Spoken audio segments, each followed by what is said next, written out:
penerapan integral tersebut.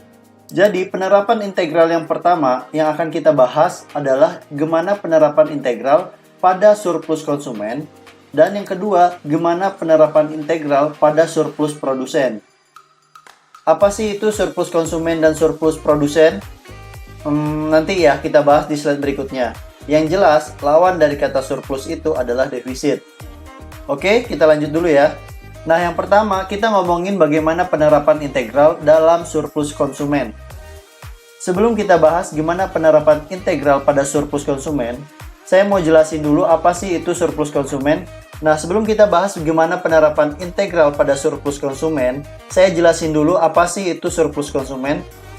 Surplus konsumen itu mencerminkan suatu keuntungan lebih atau surplus yang dinikmati oleh konsumen tertentu berkenaan dengan tingkat harga pasar suatu barang. Jadi, kalau kita bahasain lebih mudah, surplus konsumen itu intinya keuntungan lebih yang didapatin konsumen karena kondisi harga barang tertentu.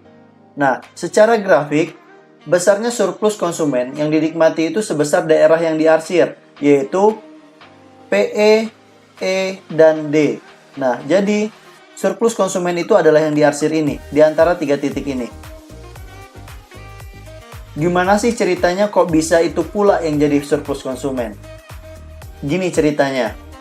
Nah, fungsi permintaan PFQ ini menunjukkan jumlah suatu barang yang akan dibeli oleh konsumen pada tingkat harga barang tertentu, yang sebetulnya mampu dan bersedia membayar dengan harga yang lebih tinggi di atas PE ini. Hal ini akan merupakan keuntungan baginya, yaitu bagi konsumen. Sebab konsumen cukup membayar barang tadi dengan harga PE. Masih belum ngerti juga? Oke, saya coba kasih contohnya ya. Jadi misalnya, PE ini adalah harga jeruk di pasaran 1 kilonya itu Rp5.000. Jadi PE ini 5.000 misalnya. Oke. Tapi sebenarnya kalau harga di atas 5.000, misalnya harganya itu 8.000, di atas 5.000, harganya itu 8.000. Nah, kalau harganya 8.000 pun, kita itu masih sanggup untuk membelinya kan? Tapi karena harga pasaran itu cuma 5.000 aja per kilonya, berarti kalian menikmati surplus, yaitu sebesar kesanggupan kita dikurangi dengan harga pasar. Ya, surplusnya sebesar 3.000, yaitu 8.000 dikurangi dengan 5.000. Jadi yang 3.000 itu adalah surplus konsumen yang di daerah arsir ini. Oke, udah paham ya kalau dengan contoh? Nah, itulah contoh sederhananya ya. Tapi nanti untuk menghitungnya akan lebih kompleks dan rumusnya tentu akan menggunakan integral. Nah, inilah rumus surplus konsumen. Nggak sederhana kayak contoh tadi kan? Nah, di sini ada 2 rumus yang nanti yang bisa kalian pakai. Ini rumus yang pertama, ini rumus yang kedua. Nah, rumus yang pertama ini yaitu CS sama dengan integral FQ dQ dengan batas bawah 0 dan batas atasnya QE dikurangi dengan QE kali PE. QE adalah Q equilibrium dan PE adalah P equilibrium atau kuantitas keseimbangan dan harga keseimbangan. Nah, rumus yang pertama ini dipakai kalau misalnya di soal diketahui fungsi permintaannya itu dalam bentuk P sama dengan fungsi Q. Contohnya kayak gini. Nah, jadi rumus ini dipakai kalau seandainya rumus permintaannya seperti ini contohnya. P sama dengan 40 kurang 0,5 Q. Nah, ini fungsi permintaannya seperti ini. Kalau seandainya kalian menemukan di soal fungsi permintaannya seperti ini, kalian pakai rumus yang pertama. Kemudian ini rumus yang kedua, yaitu CS sama dengan integral F fungsi P dP dengan batas bawah PE dan batas bawah P pakai topi. Nah, rumus ini dipakai kalau seandainya di soal diketahui adalah fungsi permintaan dalam bentuk Q merupakan fungsi dari P. Contohnya, kalau seandainya fungsi permintaannya itu seperti ini. Q sama dengan misalnya 40 kurang 3P kuadrat. Nah, ini fungsi permintaannya seperti ini, kalian pakai rumus yang kedua ini. Oke, udah paham ya? Nah, kita masuk aja ke contoh kasusnya. Nah, di sini diketahui fungsi permintaan akan suatu barang ditunjukkan oleh persamaan Q Q sama dengan 48 kurang 0,03 P kuadrat. Yang ditanya, hitunglah surplus konsumen jika tingkat harga pasarnya atau PE-nya yaitu 30. Nah, kalau soal ini, kira-kira pakai rumus yang mana? Rumus yang pertama atau rumus yang kedua? Nah, di soal ini kita menggunakan rumus yang kedua. Karena fungsi permintaannya adalah Q merupakan fungsi dari P, yaitu Q sama dengan 48 kurang 0,03 P kuadrat. Terus untuk cara menyelesaikannya, kalian bisa lihat gimana saya mengerjakannya.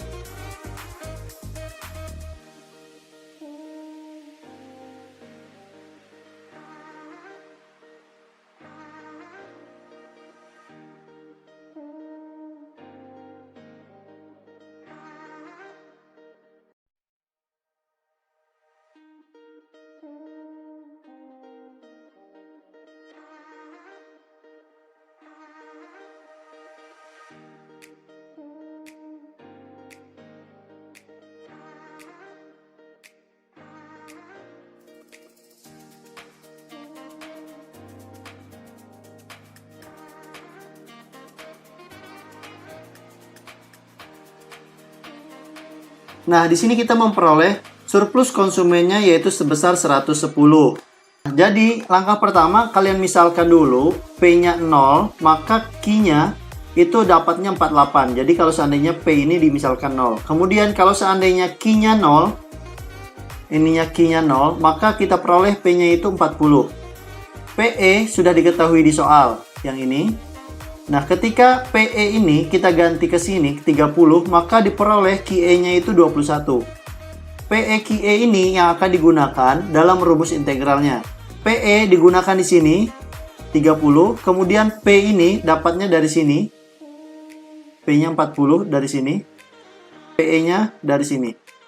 Kita masukkan ke sini.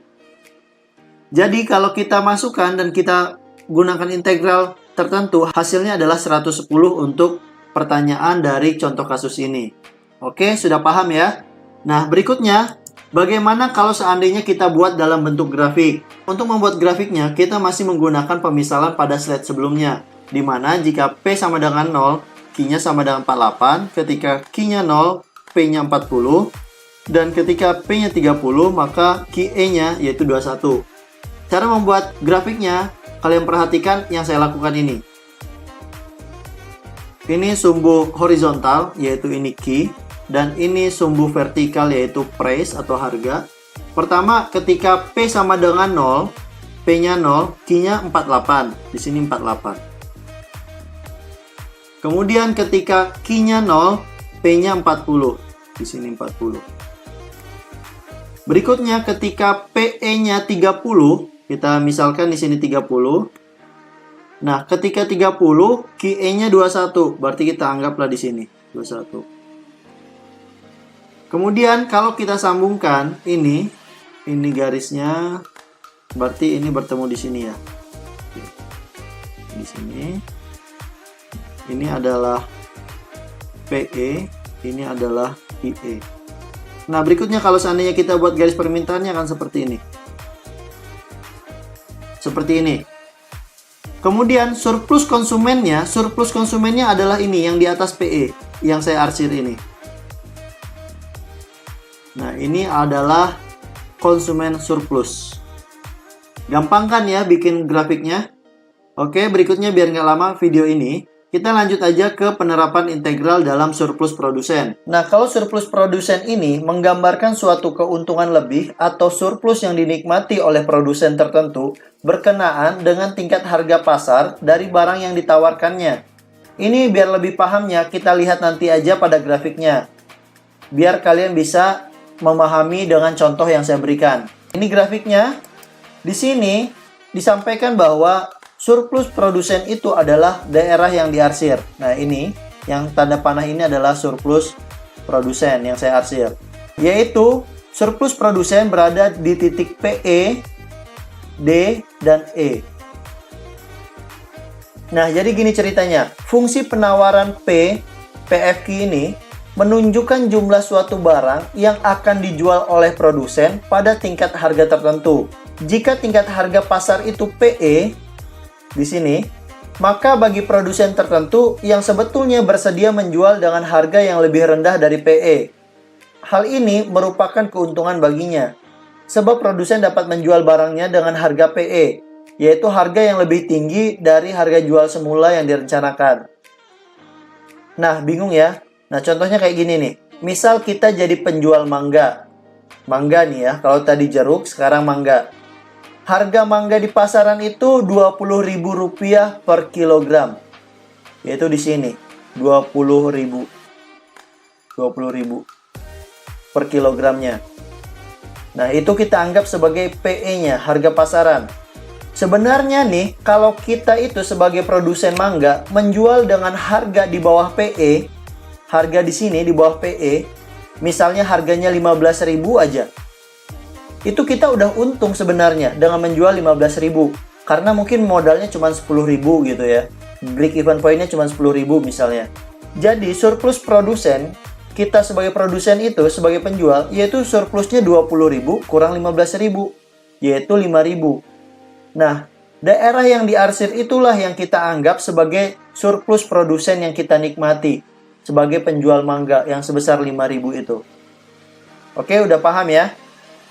Tapi saya ingetin lagi bahwa itu contoh sederhananya saja. Tapi ketika mengerjakan soalnya, rumusnya juga kompleks. Kita lihat aja. Ini ada rumusnya. Sama dengan surplus konsumen. Di sini juga ada dua rumus. Ini rumus yang pertama. Ini rumus yang kedua.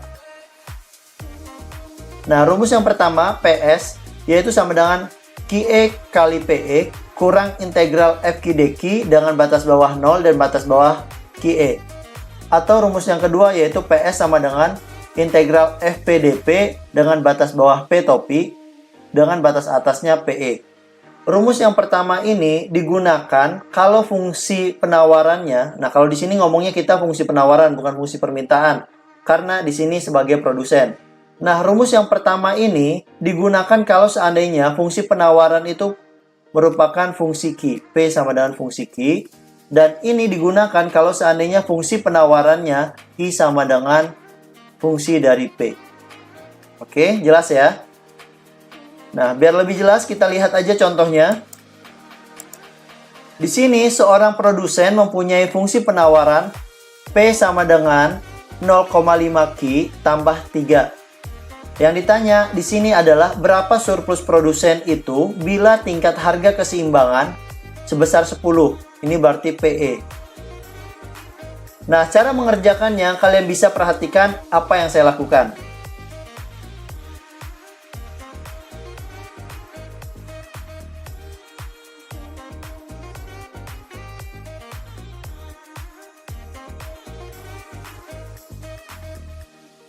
Nah, kalau saya tanya, kira-kira ini pakai rumus yang pertama atau rumus yang kedua? Nah, kalau kita lihat fungsi penawarannya, di mana P merupakan fungsi Q, berarti kita menggunakan rumus yang pertama ya.